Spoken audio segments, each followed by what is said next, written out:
All right, ladies and gentlemen, it is time to talk about Helldivers 2. Now, what's happening with Helldivers 2 is quite interesting. We've mentioned this before, but the thing about Helldivers 2 is that I didn't get to cover a story about how the CEO of Helldivers 2, Arrowhead Studios, actually decided to step down on his own accord and decided to go to a more creative route. I didn't get to talk about that. I will mention it further in this video, but today we're going to be talking about the fact that Helldivers 2 new CEO explains why the game is so successful and said something that's very important that we've been saying for quite a long time now. So it's ironic to see a CEO say it, but he says a game for everyone is a game for no one.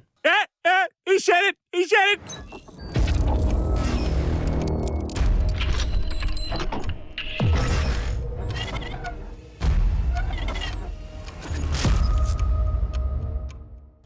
Now, when we're talking about ESG, DEI, all this nonsense, and all these shills want to come out here and pretend like they just discovered it, even though it's been around forever, diversity and whatnot, they're going to come out here and try to make it seem like without diversity, you're going to have no game. So you got to make the game for everyone in order for the game to be successful. That is a complete bullshit lie. That is something that DEI specialists, consultancy firms, and people who are trying to make money off of you by grifting on diversity, equity, and inclusion, it's a lie that they try to sell you. Because the problem with these companies is that they know that they're making up every single issue that is supposedly in the gaming industry, right? They know that they're making up the racism. They know that they're making up the bigotry. They know that they're making up this entire reliance on having to actually have DEI consultants. So they find problems and make up problems, I should say, and then they basically provide the solution, right? They're essentially politicians, you know, create the fucking problem, provide the solution, and profit off of it. So let's get into this article, guys, from That Park Place. But of course, before we do, if you are new here, just consider hitting that subscribe button. I would greatly appreciate it, and like the video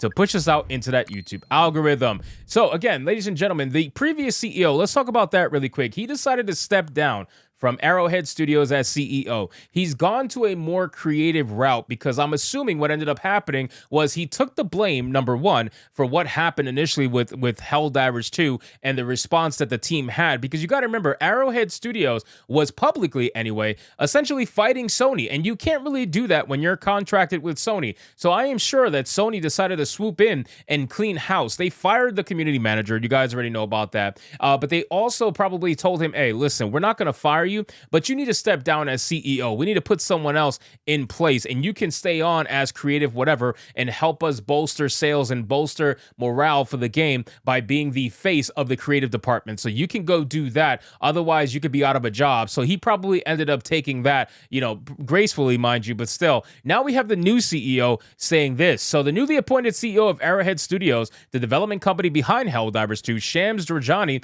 recently explained why the game is so successful. In an interview with Games Industry, Jorjani detailed Arrowhead's philosophy has always been a game for everyone is a game for no one. That is the company's slogan. It's how our games are designed. You can feel it in every feature. He added, I think it's one of the big reasons that Helldivers 2 has been so successful. It feels fresh because it does a lot of unpopular stuff.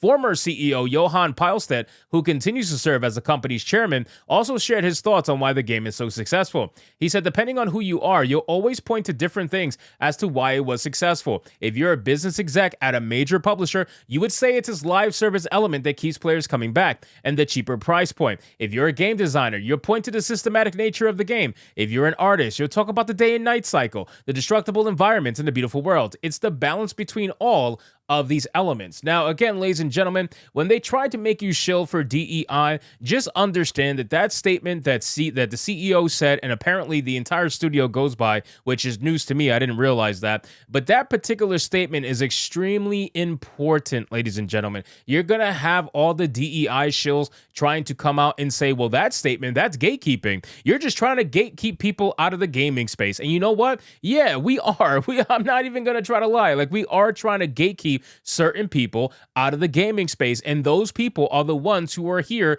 disingenuously. They're the ones that are here because they are not gamers, but they are just here because they found a way to push their activism in real life, and they want to do it through the entertainment space, and one of the biggest ones of all is the gaming scene. So they are trying to co-opt the gaming scene, and they have been trying to do this for over 10 years now, and they've been, moderately successful at doing so, to be honest with you. But now that people are fighting back more and more, more by a drastic margin. I mean, the last year or two has seen a major rise in independent content creation and also just independent people coming out and speaking against the mainstream shills. You're also seeing some mainstream people leave the mainstream and become independent and speak out against the mainstream for the shit that they do. So you see a lot of people coming out and speaking about this stuff, and it's very important to keep that going, because one thing they cannot stand is when you bring light to the stuff that they do. It's weird. The people who have, supposedly anyway, the most virtue, the people who have the most pride in what they do on a daily basis and what identity politics they shill for,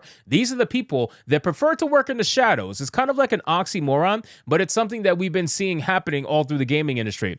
Next, he revealed his thoughts, but speaking personally, I would say it's the fact that we're doing something that Helldivers, that is outside of the inflection point that the games industry is heading towards. What you're seeing through these cycles in the industry is people taking inspiration from each other and building upon that. But that means people are building towards a single point because you lose something through each iteration. He elaborated, with Helldivers, we made the strong decision that we're not going to go with the status quo. We're going to place ourselves outside of that by making a lot of mechanics that are generally not seen in games. We have friendly fire on always. That is true. The friendly fire being on always thing is something that's hated by a lot of casuals. A lot of casuals. It drives them fucking insane. It's the reason why a lot of them don't want to play hardcore in Call of Duty, right? It's the same thing. So the fact that they kept friendly fire on always, that's fantastic. And it builds a stronger teamwork effort, right? When you have the ability to kill your other teammate, you are a lot more careful in how you play. Thus, it makes you better in the long run.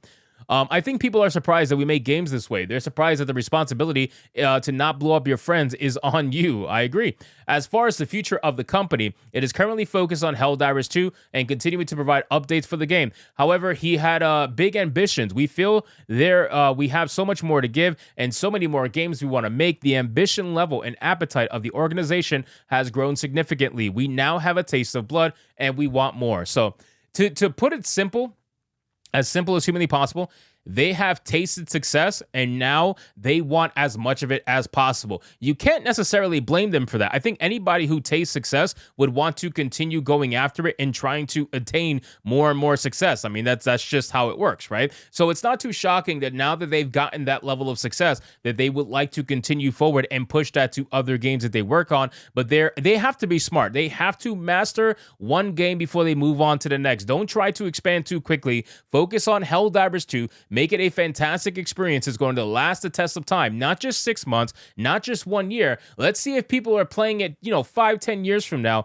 like they've been doing with Fortnite. There's a reason why Fortnite is what it is, and that's because they invested the time, the money, the research, and the effort into keeping it relevant any way that they possibly can. Even if it's slightly, they will do anything. They'll even partner with rap artists, for God's sakes. I mean, Epic Games, there are a lot of things, but they're not stupid. There's one thing that they do very well, and that is keep Fortnite alive. And really, they created essentially the mold for the current live service aspect of many different games. They are the originator. They are the ones who kind of came up with that idea, and now everybody else is trying to mimic that idea. So the success of Fortnite proves that you can have a game go the long haul, but it just depends on whether or not the developer is going to be smart enough to keep it relevant for a long period of time. So anyway, guys, thank you so much for watching this video. I hope you did enjoy it. If you did, consider leaving me a subscribe. I would greatly appreciate it. Don't forget to like the video, comment, let me know what you thought, and I'll see you guys on the next one. Hypnotic out.